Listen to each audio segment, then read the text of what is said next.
Question है missing number का। यहाँ पर प्रश्न में 3 आकृतियाँ हैं। आप ये देख ही सकते हो कि प्रत्येक आकृति में 3 संख्या लिखी हुई है, लेकिन यहाँ पर जो तीसरी आकृति है उसमें 2 संख्याएँ तो लिखी हुई है, 1 संख्या यहाँ पर मिसिंग है। हमें उस मिसिंग नंबर को ही यहाँ पर ज्ञात करना है। तो आइए सबसे पहले तो हम यहाँ पर पैटर्न को समझते हैं। आप देखिए जो पहली आकृति है, पहली आकृति में 3 संख्याएँ लिखी हुई है। कौन-कौन सी? 14 लिखा हुआ है, 24 लिखा हुआ है और 42 लिखा हुआ है। हमारा सोचने का तरीका ये होना चाहिए कि 14 और 24 के द्वारा किस प्रकार 42 को प्राप्त किया जा सके। तो यहाँ पर हमें 14 और 24 में ऐसा कोई पैटर्न लगाना होगा जिससे कि यहाँ पर ये तीसरी संख्या 42 आ जाए। तो यहाँ पर हम कौन सा पैटर्न लगाने जा रहे हैं? हम यहाँ पर अगर 14 गुणा 24 करेंगे तो यहाँ पर बराबर 42 तो नहीं आ सकता, लेकिन अगर हम यहाँ पर किसी संख्या से भाग दें तो ज़रूर यहाँ पर 42 आ जाएगा।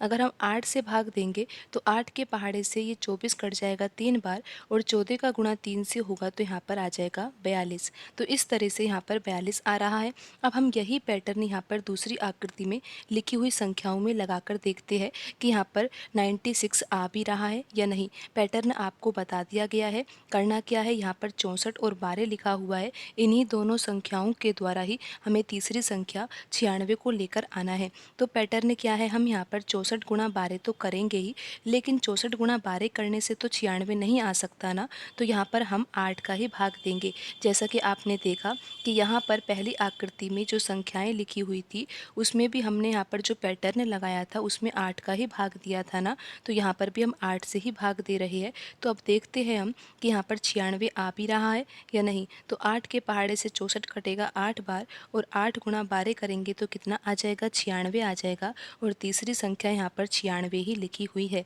अब हम तीसरी आकृति में भी यही पैटर्न लगा देते हैं। हमें यहाँ पर तीसरी संख्या ज्ञात करनी है और आपको पता है कि तीसरी संख्या हम कैसे प्राप्त कर रहे हैं। हमें करना क्या है, 32 का गुणा हम 18 से करेंगे। 32 गुणा 18 करेंगे और यहाँ पर भी हम 8 से ही भाग देंगे। तो अब हम देखते हैं कि यहाँ पर आंसर क्या आएगा।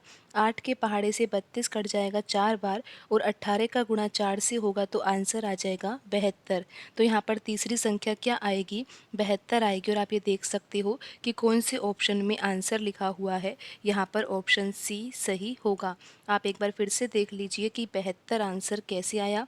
हमने क्या किया, 32 का गुणा 18 से किया और यहाँ पर 8 से भाग भी दिया। तो 8 के पहाड़े से 32 कट गया 4 बार और 18 गुणा 4 करने पर कितना आ गया, 72 आ गया। और यहाँ पर मिसिंग नंबर क्या होगा, 72 होगा। ऑप्शन सी यहाँ पर सही होगा।